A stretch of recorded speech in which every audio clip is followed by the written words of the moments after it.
Good morning, everyone. How are you? The crew's all here. Welcome, welcome. Today we're gonna work some breath work and we're gonna do a more active practice. So I hope that you are ready for it. We're gonna sit for the first part of it. If your hips aren't feeling it, then I definitely want you to just get yourself a chair or a comfortable seated position. I'm trying something new. It could be complete hooey. It's called an earthing mat. It's supposed to help you ground. I'll let you know how it goes. It's been said to be good for people with inflammation. I'm desperate, no. I'm just trying out whatever I can. So I don't know if you've ever, earthing is the act of being connected to the ground, usually walking barefoot or laying in the grass, something like that, so that you get kind of those positive ions in your body, reconnecting you know, supporting your entire system.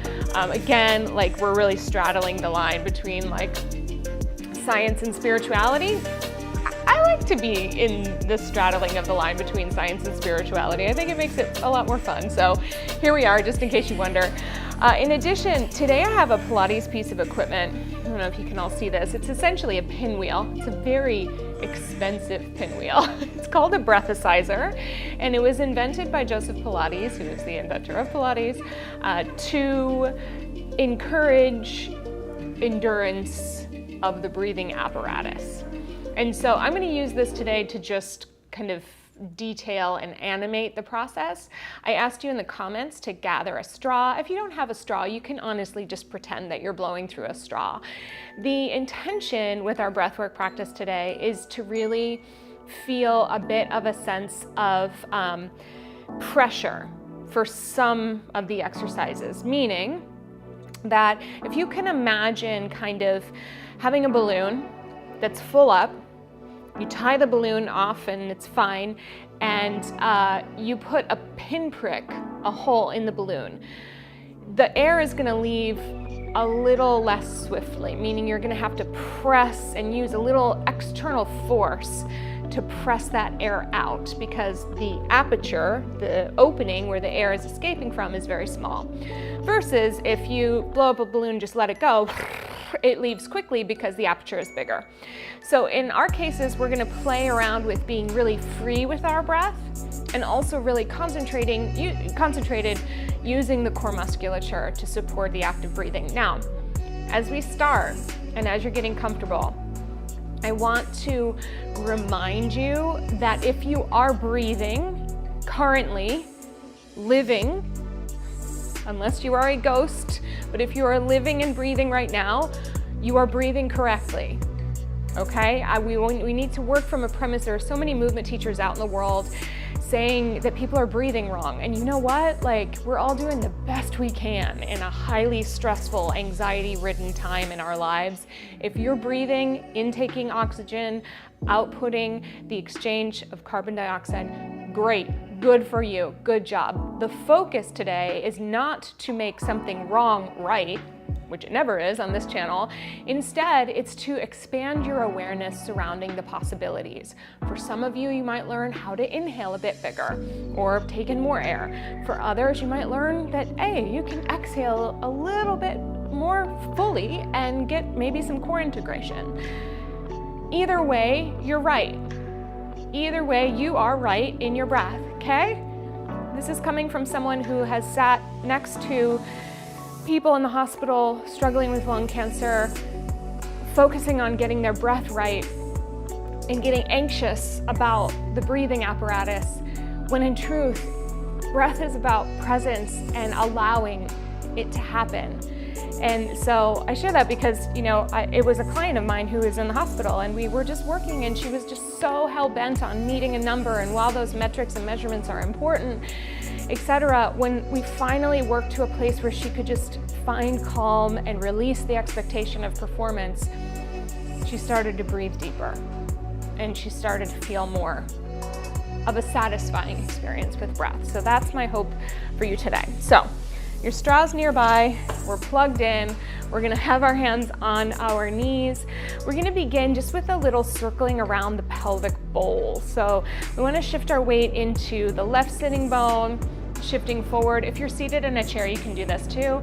Shifting to the right and shifting back. And just think about if you were sitting in sand, whether you're in a chair or on the mat, if you were sitting in the sand, you'd be kind of making a little oval indentation into the ground. Some of our ovals are going to be bigger, some of our ovals are going to be smaller, some are going to be very pretty, succinct, defined. Others are going to look like an amoeba.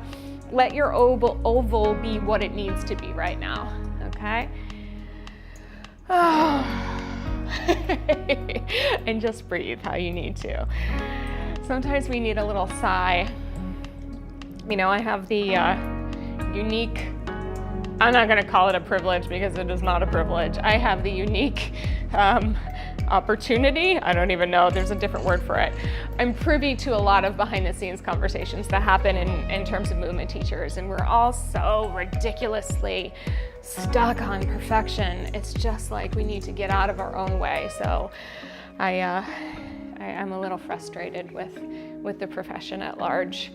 And just, the idea of optimizing. You are optimized.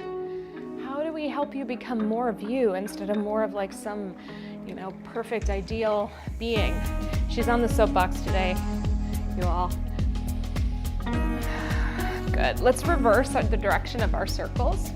So as we're doing this, this is a means of just kind of claiming into our space. We're feeling the base of our pelvis, which is certainly important to be aware of.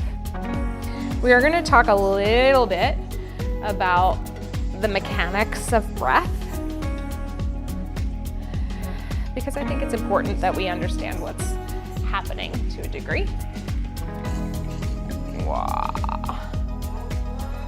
Good. Couple more rounds like this. Hopefully it's releasing you. Good. Let's come back to center. Incidentally, we're going to repeat that tomorrow with a little fun meditation attached to it.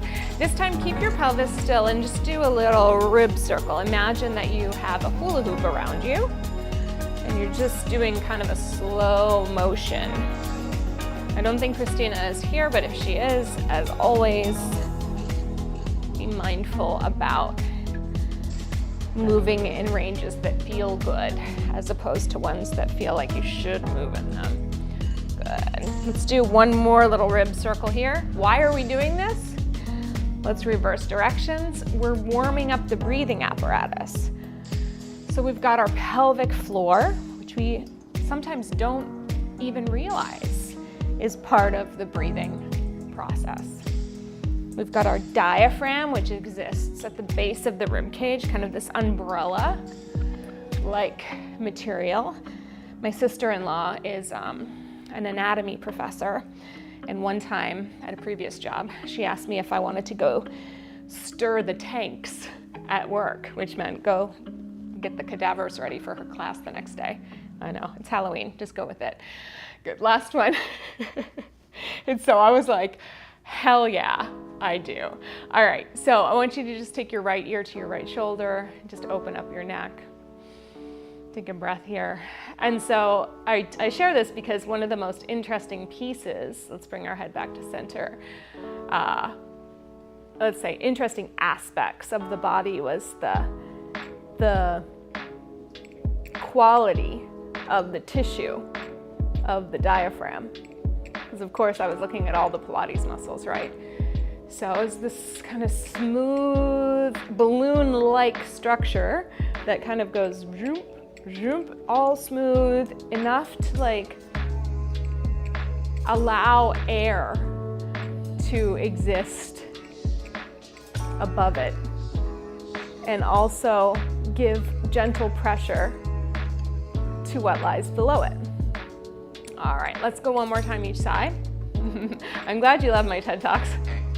Also, thank you so much for everybody who has written a review and or ordered the book.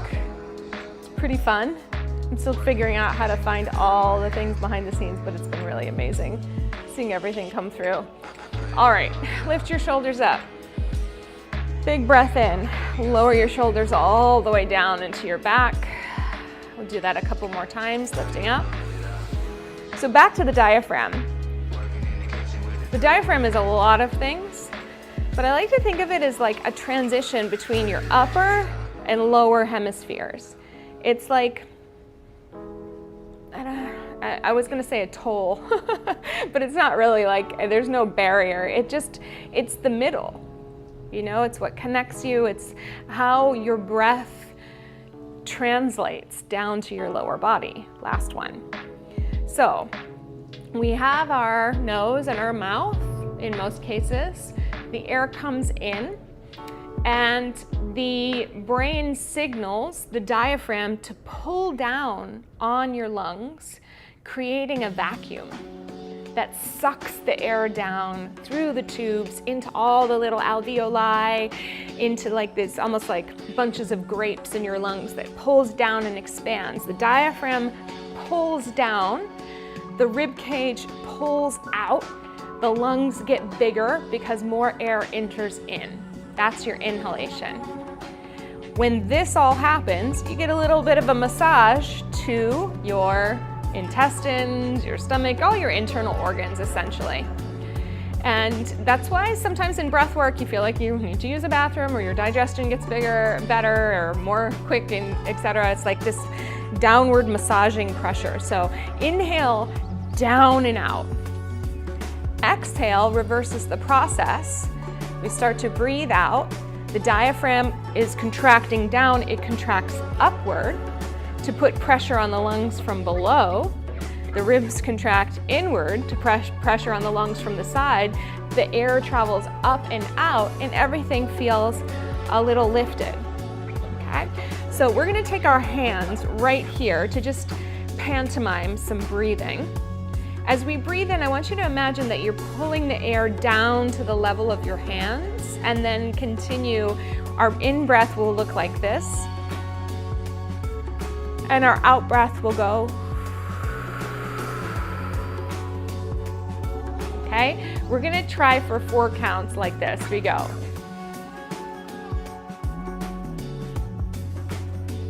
Out breath.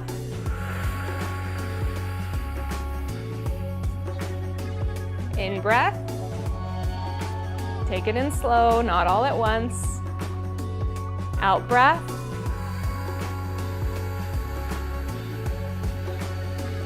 In breath.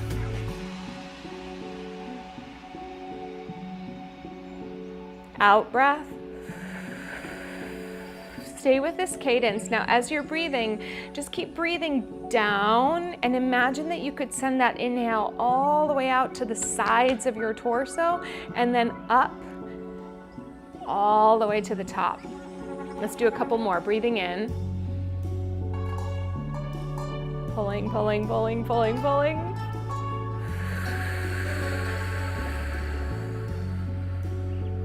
And again.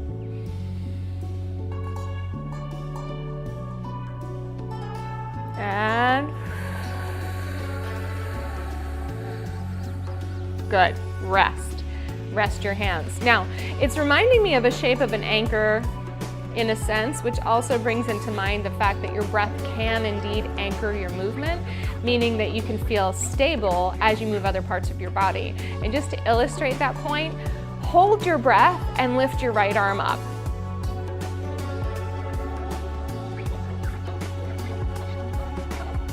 So for a lot of us, there's kind of a hard end range. Now breathe in and lift your right arm up.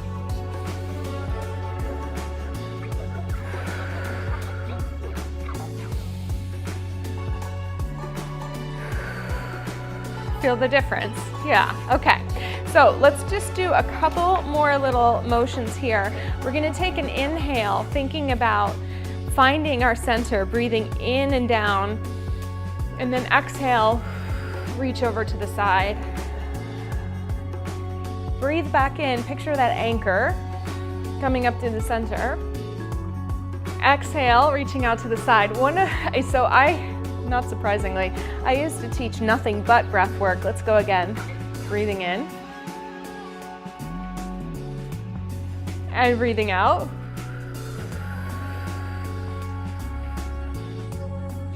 and it's hard to cue and breathe. Breathe in. And breathe out. Breathe back in. Hands come onto your knees. Exhale, round your spine. Inhale, lift your chest. Exhale, round. Now at any point, if you start to get dizzy, just take a shallow breath. Stop breathing on purpose. Breathe in as you lift up. Let your body recalibrate. We're just exercising the apparatus. Again, this isn't right or wrong, breathing in as you lift up.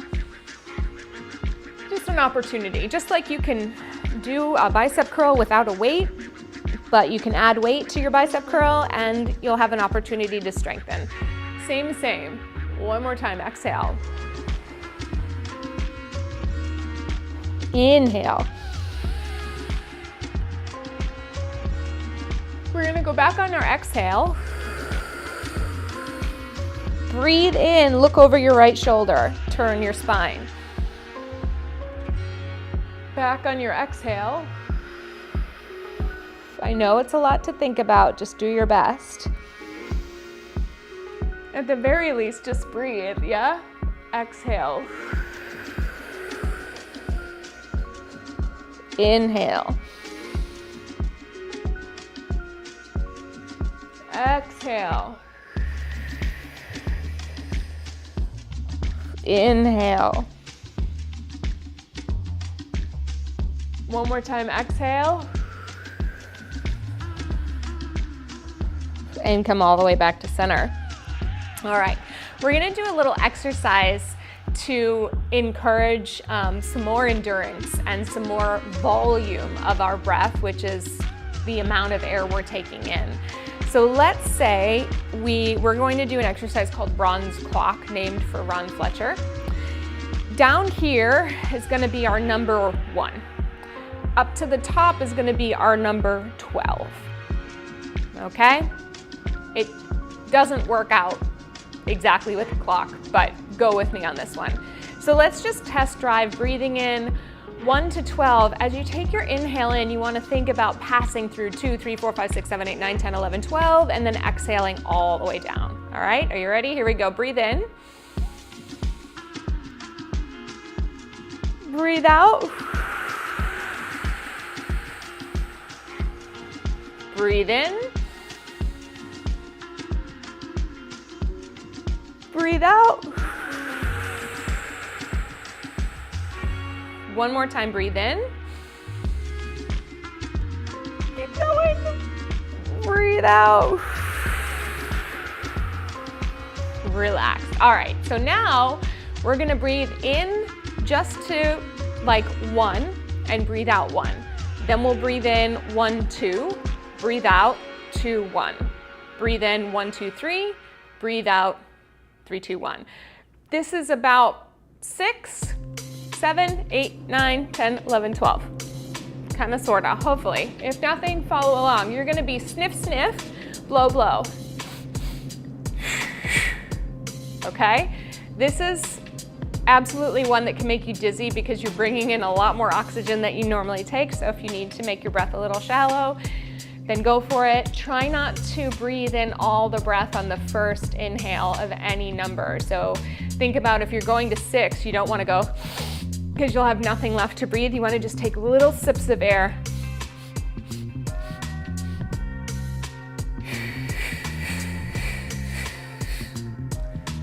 I know it's a lot of information coming at you, but let's give it a whirl. All right, breathe in and out for nothing. Inhale.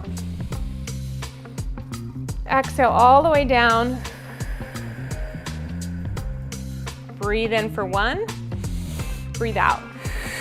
2. 3. 4.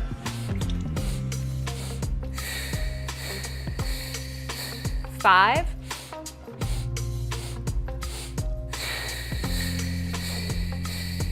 6.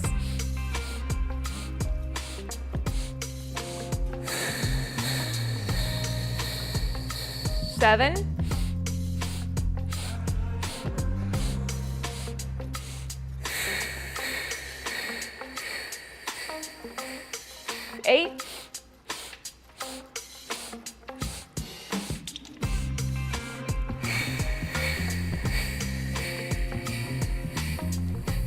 9,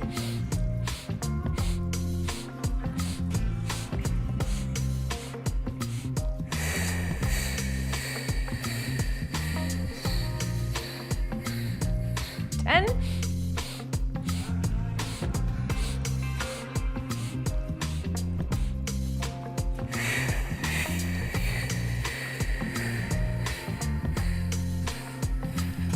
11,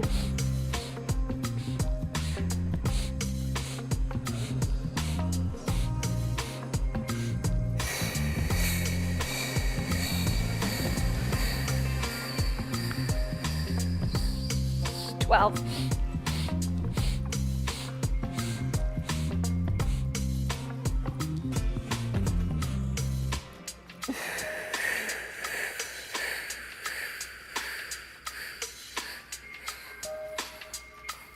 1 to 12, 12 to 1, 1 to 12, 12 to 1, 1 to 12, 12 to 1, 1 to 12, 12 to 1, shake it out. How did you do? Who's dizzy? I'm dizzy. All right, we are going to take our straw, or breathe like you have a straw. We're gonna come down onto your back, all the way down, and just rest yourself for a moment. Hopefully the ions are flowing. It was hard breathing, yeah. So it's really a good gauge, and like, let me qualify, a couple decades of doing this breath work is what I have in my body. And I even struggled at 12. So I know when I'm like really in my breathing practice, 12 is accessible. When I haven't been doing like a robust breathing practice, it gets more challenging. So if you found that like 1 to 4 was pretty easy, then that's where you work until you can add in 5 and feel better about 5, and so on and so forth, okay? So we've got our straw. Right now we're gonna take a breath in and we're gonna breathe out, and the goal for you is to keep breathing out and pressing the air out through your straw. For me, it's to move the pinwheel. For you, it's just to keep going. Ideally, we're going like 10 seconds, somewhere in there. It's just to start to feel the air empty as we're on our back. So we'll breathe in, and then when you're ready, breathe out.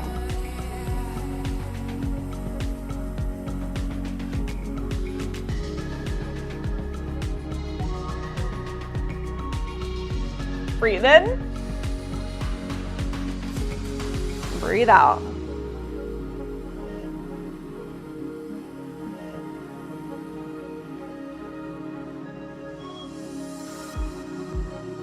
Breathe in, breathe out.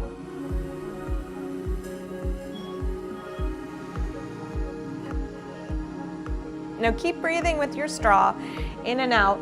At some point, you might feel like you're starting to engage your abdominal muscles. When you feel that happening at the end of your exhalation, not at the beginning, I want you to just hover 1 foot off. So it goes out breath, I wait to feel my abdominals engage. When I feel that, I hover my foot off, and then I lower down, and we'll do the other side. All right, so if you're exhaling, finish up your exhale, take your inhale, breathe all the way out, feel your abdominals, keep breathing, lift that foot up, and then lower it down as you breathe in. Breathe out until you feel them.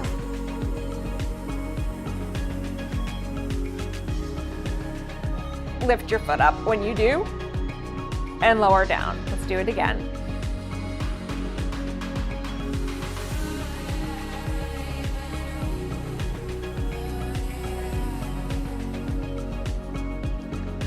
Breathe in,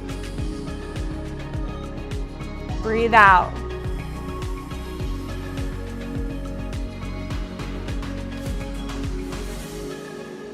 Good. Now, a lot of us, when we do this work, rest for a second, take your breath, we go into this place where the focus is on the leg, we lift the leg up, we get up there, suddenly our back's arched, it feels weird to our back, so we brace our back, then we brace our chest, then we brace our neck, then we're not breathing at all, and we've done the exercise, but have we really done the exercise? So we want to think about the leg as a weight on the breathing apparatus, which includes all the things we talked about before, and then lastly, the outermost layer, well, innermost layer of your abdominals, but outermost layer from the breathing perspective is your abdominal wall. It is kind of the last thing that happens. So your diaphragm, then your lungs, then your rib cage, then your abdominals. I hope this is making sense. So what I want you to try here is bring your feet side by side. Feel your inner thighs touching. We're gonna breathe out all the way till the abdominals engage, and then we're gonna try to lift both legs up and see how that works on our abdomen, okay? Let's give it a whirl. Deep breath in, breathe out, wait for it. When you feel them engage, try to keep them engaged as you lift your feet off, and then lower when you need to inhale. Exhale fully.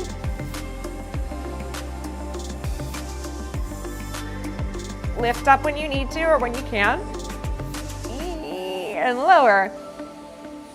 2 more times like this. Exhale.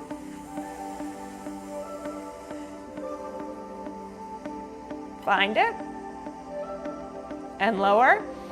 Notice I'm lifting like not even a full inch, yeah? Deep breath in.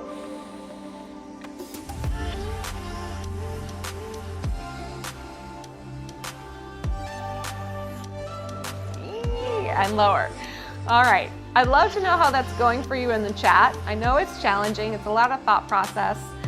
We're not going to do this every week, but it's just to give you an option to come back to. Now we're going to work our abdominal curl with our breath. So we want to take a deep breath in here. Keep using your straw if you are using one. If not, just keep blowing out as if you are. It's a deep breath.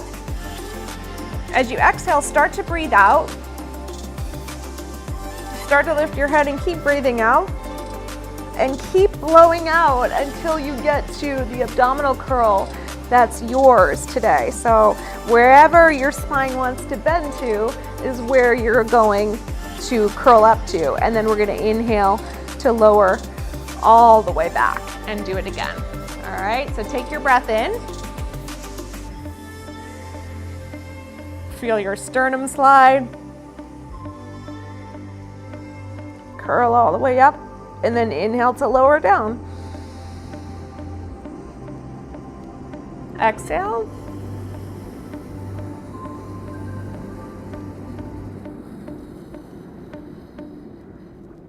And breathe in. And again.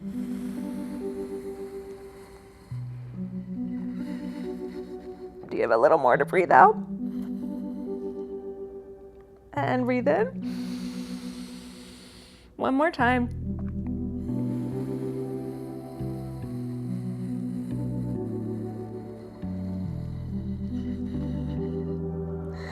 And breathe in. All right. Oh my goodness.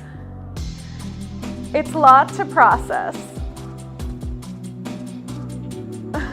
Well, remember that skinny is not the option or not the objective. The objective is optimizing, right? So we want to try to get to this place where our body's working well and can stabilize all of the functions, which sometimes will remove weight if we haven't been using the things in their proper way.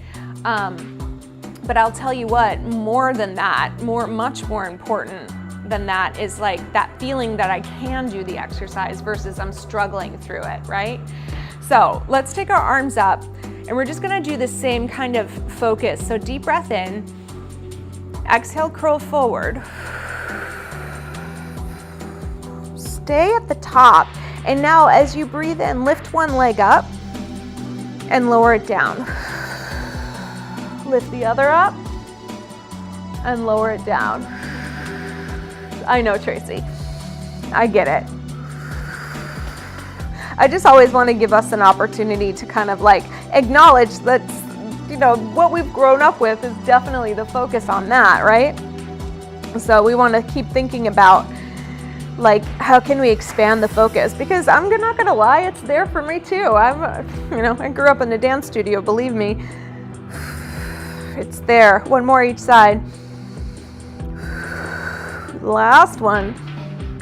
Good. And lower all the way down. All right, one more time. Deep breath in.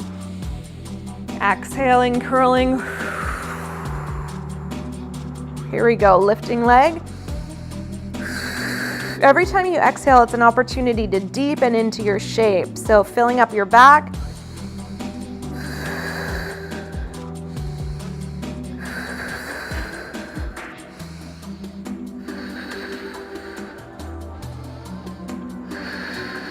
Two more. Last one. And lowering all the way down. All right, we felt that, didn't we? Yeah, I'm glad to hear that, Colleen. This is because the abdominal muscles are part of the breathing apparatus. Using your breath purposefully can absolutely help, okay? Let's rock ourselves up. I wanna do a couple other things. You can use your straw again. Often one of the things that, sometimes the ceiling falls down in this place. Often one of the things that Pilates teachers will do is they'll teach the out breath with the straw and like a forward fold, like so, really like we just did, with the intention of continually blowing the air out. So we're gonna look at a 10-second breath and just see what that feels like. On your inhale, it's like you're sucking in as much breath as you can. On your exhale, you're breathing out for the 10 seconds, okay? We're gonna start in 3, breathe in, go.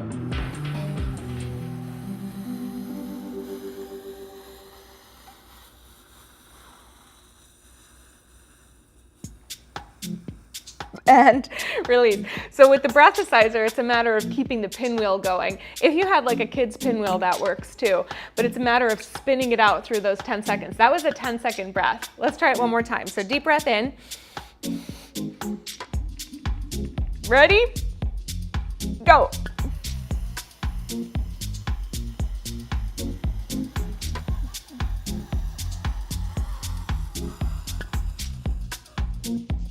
Stop.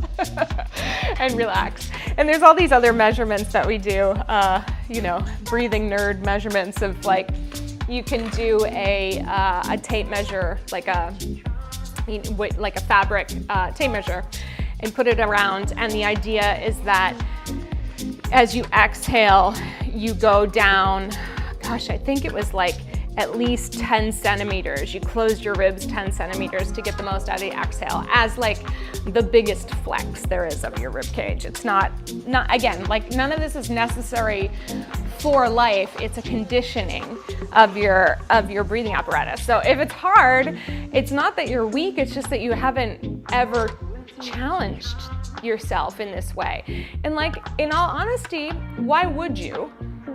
Because life is pretty easy to just breathe through, you know? It's not super, super hard. All right, so let's come on our hands and knees. And I want you to think about that kind of front to back relationship between your rib cage on the front and your rib cage in the back. So as we take our breath in here, and we exhale, you're gonna think about the ribs rounding up, or the back rounding up, and the front of the ribs coming to the back of the ribs as you breathe all of your air out through the spine. So we'll breathe in, reaching chest forward. Breathe out. Keep breathing, keep breathing, keep breathing, keep breathing. Hug the front ribs to the back ribs until you can't anymore, and then breathe in. And exhale. And again, breathe in. And exhale. And then come to center. So when you're in center, you should be able to breathe pretty evenly, front, back, side to side. We're gonna take one, this breathing. We're gonna take one leg back. and tuck the toes under. And then just stay here for a moment and just experiment with 2 deep breaths. So as you breathe in, feel like you're expanding front, back, side to side. As you exhale, feel the air empty. You can go back to that anchor image as you breathe in through your nose, down through your torso to your pelvis, out through your mouth. Let's do one more. And exhale. All right, you can stay here and or switch legs and or find your plank position. So if you're finding your plank, you don't want anything else to shift, pressing back through your heels, and then just 2 rounds of breath, breathing in front, back, side. Exhale, finding the connection. Think about that anchor.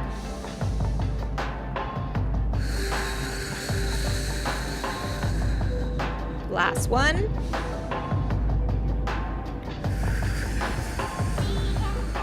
Lower down to your knees. I think I did 3 and I said 2, that's okay.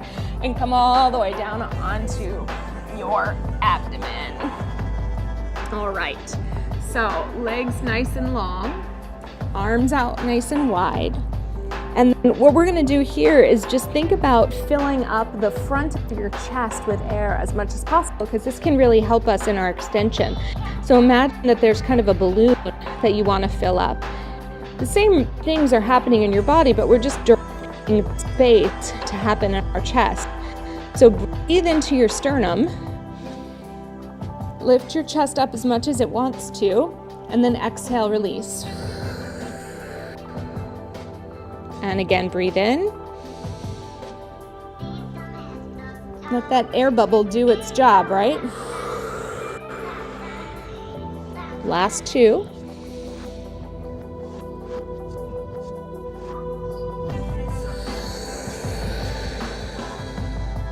And 1 more.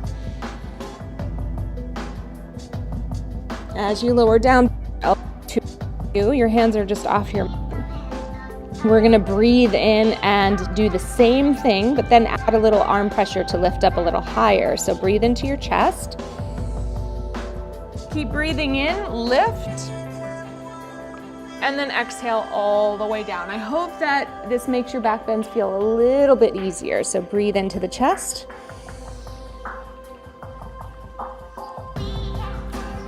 And exhale. Again.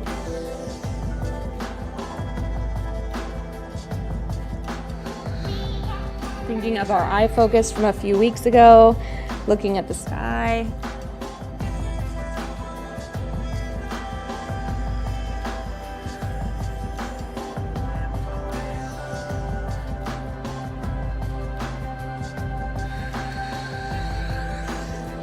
Let's do one more.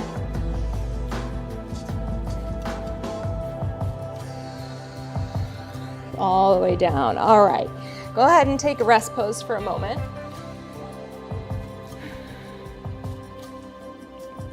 Okay. So we're going to do a little bit of standing work to integrate the breath. For anybody who struggles with core connection, balance, even incontinence, this can be a really good exercise to just consider to integrate your core work as you're moving throughout your day. In the event that you are somebody who is like struggling with what's called hypertonic pelvic floor, where you've been told you need to relax a little bit more, this one is probably not going to be for you. But on the whole, I find that the people who are like hypertonic usually are like the kind of heavy runners, athletic, gymnast, dancer, you know, ones who like kind of type A. But for most of us, we can do with a little bit more strategy. So the exercise is called blow before you go. and it has nothing to do with using the restroom. It's blow before you move. So if you're getting up out of a chair, the idea is that you exhale before you stand. Rising up out of bed, a concentrated exhale before you stand. For our purposes, we're gonna do a squat and then start our exhale before we start to stand. Same thing can be applied to a lunge, you know, anything before. It could be applied to a step, to going up the stairs. It's to stimulate the whole breathing apparatus to activate on our exhale, okay? So let's take our kind of squat stance. We're gonna breathe in as we go down. So when you're ready, take your breath in and just go into your squat. Start exhaling. Finish the exhale as you stand up, okay? It's gonna be a little coordinated, but let's just go for a couple rounds, all right? So breathe into squat.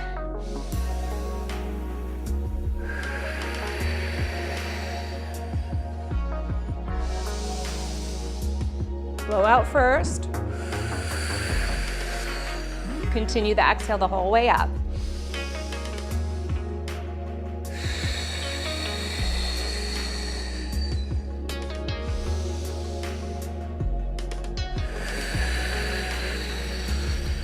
Four more.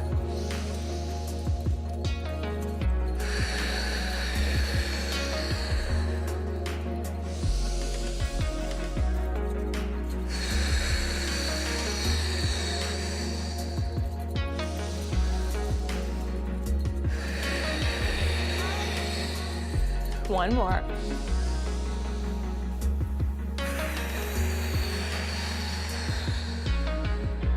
Good. How did that feel? Let's come back down to a seated position. So I wanted you to feel that because it is one of those exercises that maybe by the 4th or 5th round, you could feel that your lower abdomen or just your abdominals in general were starting to contract a little bit before we exhale. So we're gonna finish with 2 breathing exercises that exist on opposite ends of the spectrum. One is breath of fire, which is a warming, energizing breath. And then one is a calming, physiological sigh. The breath of fire is wonderful to work with when you need a pick-me-up, when you need to refocus, when you need to sharpen in and just like hone in on, get your energy high and centered. If you are more on the end of anxiety, it might not be your favorite one, but when you have control over it, it's good. Like personally, if I were going to do a speaking engagement or teach a class, I would not do breath of fire beforehand. Maybe in the morning, but not right before I went on stage. It would bring me up here, okay? The other physiological sigh is meant to help regulate our nervous system and just kind of like bring us back to earth if we feel like we're floating out. So we're gonna take one hand on our belly, and breath of fire is pretty simple in that you're breathing into your hand to pull that air in, expand your abdomen with the breath. And on the exhale, you're gonna do, the way we describe it is a little snap back of the belly, a little pull back of your abdominal wall away from your hand. So when we're at full tempo, it sounds like this. Okay? Now, if you're somebody who is recovering from an abdominal surgery, has digestive issues, is on your menstrual cycle, things that are already causing like some inflammation, you don't want to go hard on this one, okay? If you are, if you're not struggling with any of those, you can just test drive it. It's gonna get really breathy, all right? So let's start it slow and then we'll pull it up. Take your hand onto your abdominal wall. Nice, easy breath in through the nose and out through the nose. In through the nose, out through the nose. In.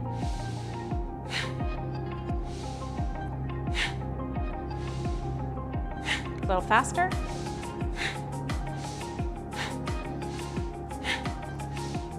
A little faster.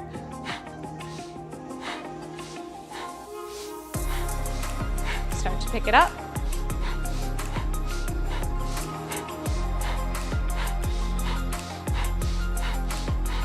Faster. Go for it.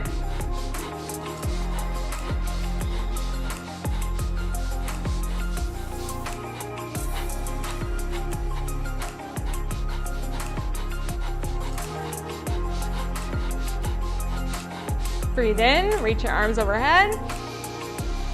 Breathe out. It's hard to cue that and do it correctly the whole time. Breathe in. And breathe out. All right. Some of us are swirly, some of us are up here in our heads, a lot of breath high into the sinuses. Sometimes we feel a little disconnected, feels a little dizzy, so slow down your breathing. And we're gonna finish with 2 inhales that build upon each other and a long sigh exhale, all right? Ready? Breathe in more, and out all the way. Breathe in.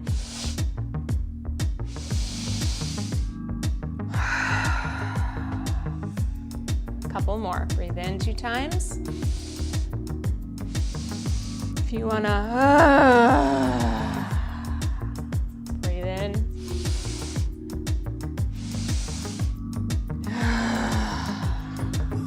One more.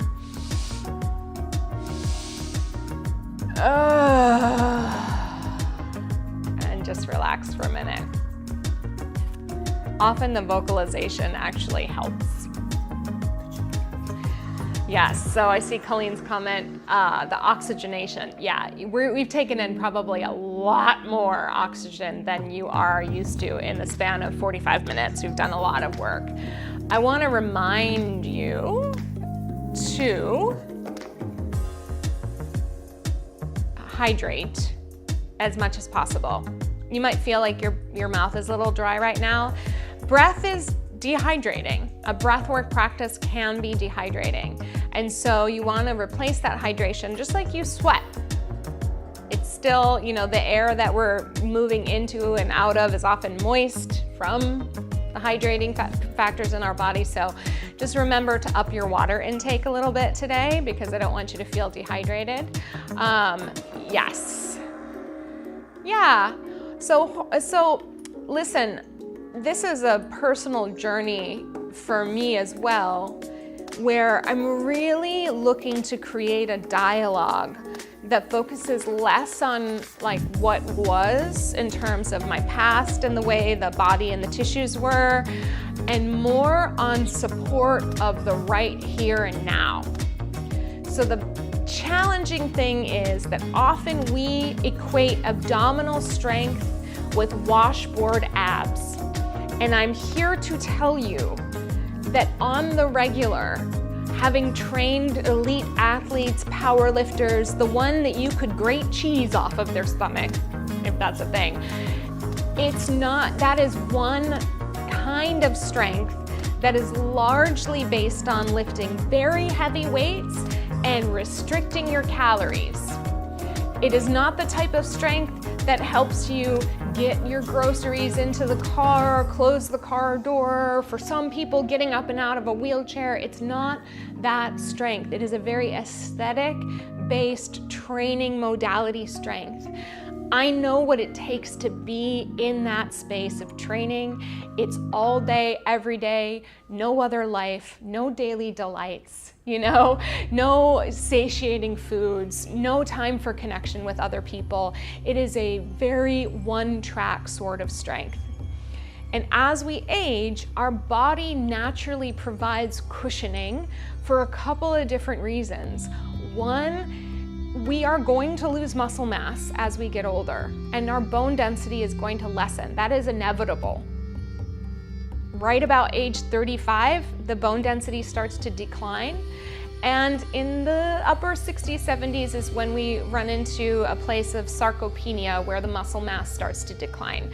However, when we work concentrated on sending invitations to specific parts of the body, thinking about how the body functions as a whole, we start training for our life. Now, it doesn't always mean that we're going to look the way the magazines and the infomercials and the Hollywood people tell you to. And that's because they are doing things they're not telling you about. They are injecting things, they are on diets, they have a meal plan, they are getting paid in essence to look that way. And so are a lot of fitness instructors.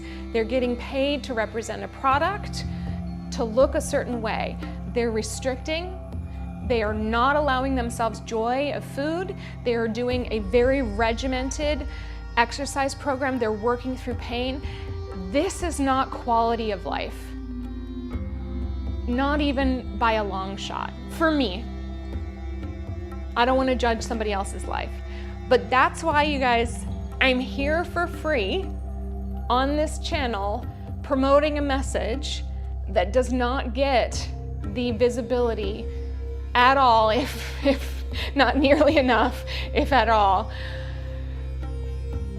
If we focus on the aesthetic quality, the dimples, the weight, the pounds, the wrinkles, the rolls, we're missing it.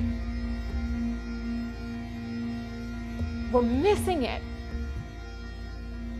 I don't want to miss it. I spend too much of my life missing it, staring at them in the mirror, body checking, wondering if people were going to take me seriously, even though I have all of this knowledge based on the fact that I didn't bounce back from baby weight or that I got older, God forbid, like as if there's anything we can do about that. I've wasted time.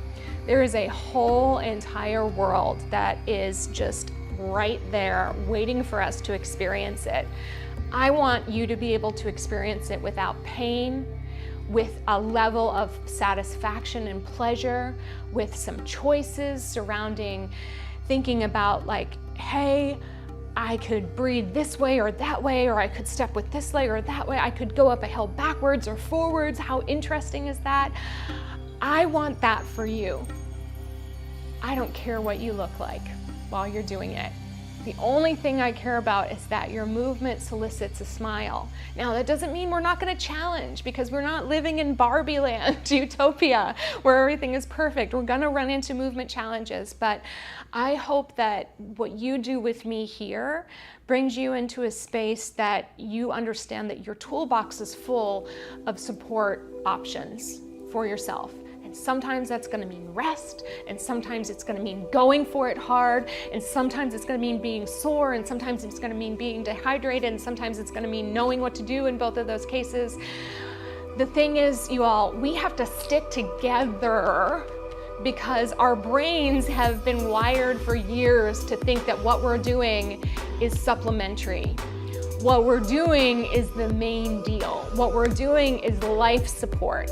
The aesthetic, diet, fitness culture is not indicative of a fully well-lived life. And I know it because I've lived it and because I'm surrounded by it on the regular. If I could expose the conversations that I have almost every single day with fitness professionals that are worried about what they look like, or that are engaged in disordered eating, or that are living without experiencing joy for fear of what that might look like to an outside world that is comfortable with them being a certain shape, size, oftentimes color, oftentimes gender. It's happening behind closed doors. We're going to expose it.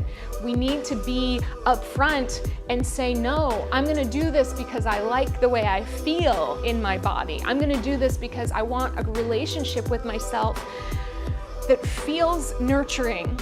I want to be partnering with myself instead of battling with myself. We've all spent far too many years doing that. So, you got the full TED Talk today. You had the full unabridged TED Talk today. Every day I wake up, I have an argument with myself about how the day is going to go. It takes courage to choose differently than the messages that have been downloaded in my mind since probably I was born. It takes courage to stand in a room with other people and say, that doesn't fly with me. But you know what? The communities that we're creating are nothing short of miraculous, both here in my studio, teaching in Chicago. They're miraculous because we are dying to hear that there's a space that supports this message. So my friends, I love you. I love the fact that you're willing to go to places that don't always make sense to your body with me. It's maybe one of the most courageous things that you can do with yourself. And the ability to be with yourself is pretty bleeping great. It lets you have those moments of pleasure with Halloween candy or cookies that maybe you wouldn't have allowed yourself to have otherwise. And it also says, what would be nourishing to us today? Let's go there, okay? Listen, if you haven't signed up for my Hormone Health Challenge, it's open. I want you to think about, it's free. It's jennazaffino.com/fall renewal, fall renewal 23. In any case, it's just gonna give you some information. We just need to be better informed about this, and we need to be thinking about it in a way that is life support. All right, I'm gonna see you tomorrow. We're gonna do a great moving meditation, all moving meditations tomorrow. Drink water, have a good rest of your day, be kind to yourself.